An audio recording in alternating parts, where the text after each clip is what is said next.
It's good to do something unusual sometimes. So I was thinking of the outfits to wear on the first Sunday of the year.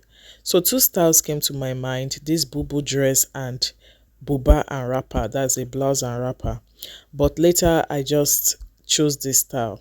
And trust me, I think I slayed, right?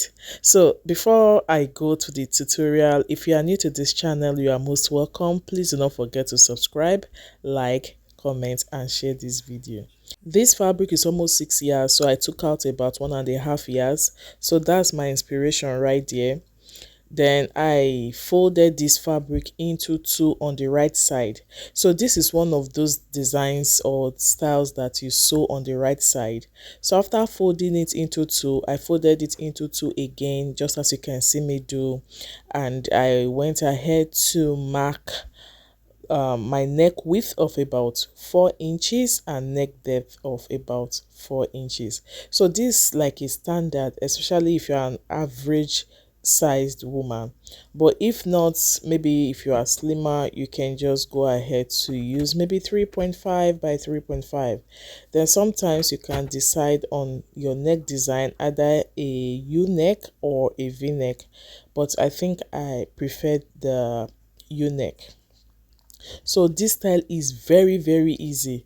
You don't need so much. So I just marked my shoulder measurement divided by 2. I think I added about 1 inch.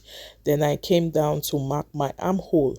But because it's a free gown, I added extra 2 inches to my original armhole measurement. Then I marked my bust measurement with extra 2 to 3 inches. That's my bust measurement divided by 4, then plus 2 inches.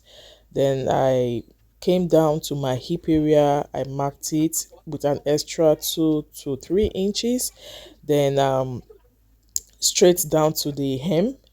Then from the hem, I just came up by say 10 inches for easy movement, because I didn't want to stitch it all the way down. So I just came up by say 10 to 11 inches, and that is where my stitches will stop.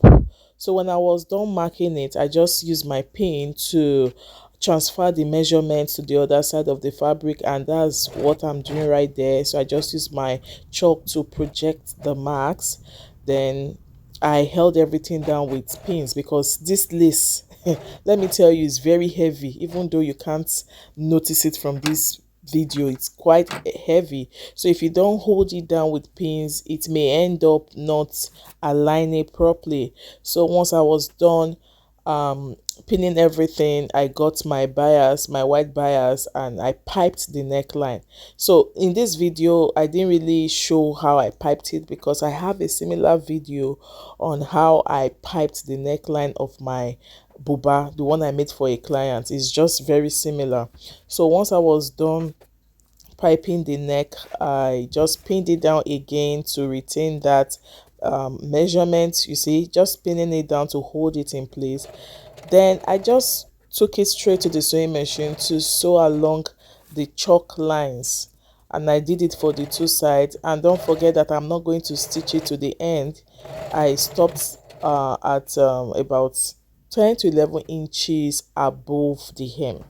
So this was really very this was easy to make. Honestly, it didn't take me up to 30 minutes. But another thing about this dress is that you need to wear something inside, because it's a lace with many holes. So previously I had made a plain gown. If you want me to upload that video, I think I can, or I did it on a live video, I can't remember. So when I was done stitching on the sides, I went ahead to hem the edge, like the bottom. The side doesn't really need hemming, because it's just like the lace, the beautiful part of this fabric. So I just trimmed the threads, the excess, just remove the thread. Then this, you may be wondering if this fabric has stones. It has stones. So I was just very careful stitching. That's just the trick. And if you think the stone will obstruct you, please go ahead to take it out of your way.